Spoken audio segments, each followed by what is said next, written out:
Bienvenidos doctores a nuestro nuevo video. Hoy hablaremos de técnicas y pasos para lograr una muy buena inversión de la goma dique para generar un buen control de la humedad.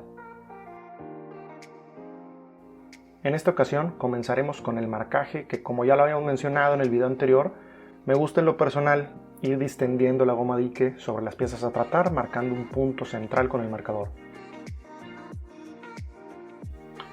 Seguido de la perforación, colocamos una ligera capa de un medio lubricante, como lo puede ser jalea de petróleo, comercialmente conocido como vaselina. Estiramos la goma dique para ayudarnos a pasarlo entre los puntos de contacto, haciendo presión hacia una cara de una pieza y luego hacia la otra. Vamos a repetir este procedimiento con los demás.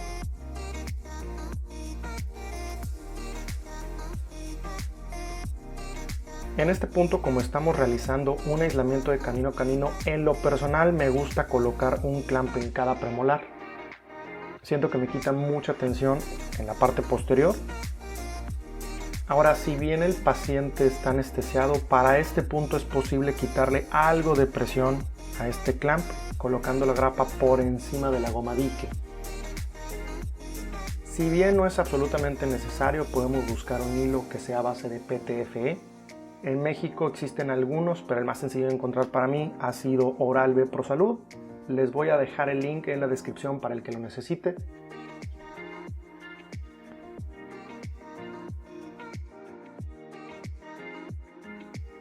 Deslizamos siempre en contra de una pared. Vamos a observar cuidadosamente no cortar la encía. Con la práctica tendemos a hacerlo al tacto y sin observar. La verdad, no está de más observar lo que estamos haciendo. Con este movimiento tratamos de introducir la mayor cantidad de goma dique en el surco para finalizar ya después con un instrumento. Ahora, esto no es precisamente una fórmula. Véelo más como una pequeña recomendación nada más. En realidad también puedes hacerlo primero con el instrumento y no utilizar el hilo en este punto, exceptuando en las áreas interproximales.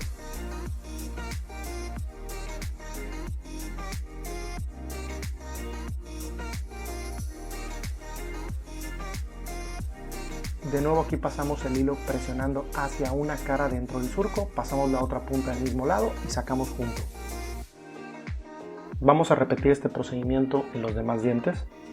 Siempre revisen los puntos de contacto antes de aislar y si nos topamos con un área en donde no entra el hilo, por ejemplo como en una restauración mal adaptada, abran el contacto primero y después coloquen la goma dique.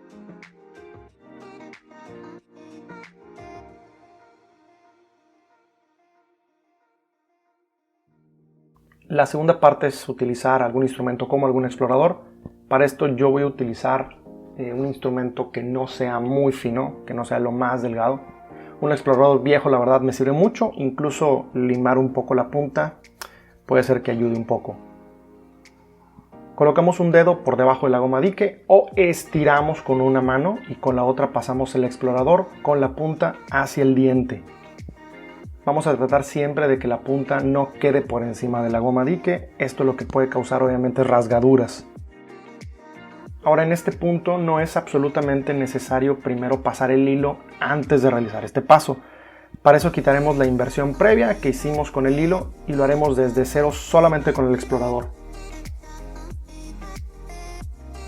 Pues vamos a tratar de ahora realizarlo sin haber pasado el hilo primero. De nuevo vamos a estirar primero para colocar el explorador entre el dique y el diente y soltamos mientras arrastramos el explorador. Esto ayuda muchísimo. En la boca ayuda muchísimo que un asistente nos seque el campo con aire mientras realizamos este paso. Al finalizar la inversión de la cara vestibular podemos utilizar hilo para interproximal. Ok, ahora vamos a ver lo que son las caras linguales. Podemos utilizar un explorador de igual forma. Sin embargo, el explorador es uno de tantos instrumentos que podemos utilizar. Prácticamente cualquier espátula delgada o empacador de hilo que entre bien en el surco, pues las posibilidades aquí son infinitas. Cuando utilizamos una espátula o empacador, el movimiento es prácticamente el mismo de cuando empacamos hilo. Déjame en los comentarios cuál es el instrumento que a ti te acomoda más. Tal vez yo no lo he utilizado y me estoy perdiendo de algo interesante. En el canino, debido a la inclinación y al tamaño de la cara lingual, tiendo a estirar ligeramente en lingual para hacer que la goma dique baje cerca del surco y ahí comienzo a empaquetarlo.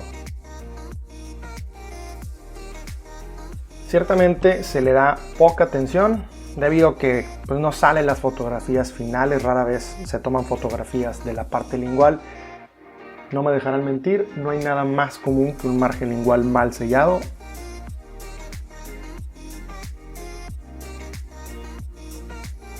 En el siguiente video llegaremos a las siguientes fases de la inversión. Vamos a utilizar una técnica de doble nudo y vamos a utilizar también teflón. Vamos a lograr con esto algo más de retracción apical y además de esto algo de retracción lateral o horizontal. Además de esto vamos a ver cómo hacer la inversión por debajo de una grapa maestra. Espero que les gustara esta primera parte del video. Déjenme sus comentarios, trataré de contestar pronto todos y cada uno de ellos. Estaremos subiendo más contenido regularmente. No olviden suscribirse al canal y seguirnos además en nuestra cuenta de Instagram @aisla.2 para estar pendientes de nuestro contenido. Que tengan un muy buen día.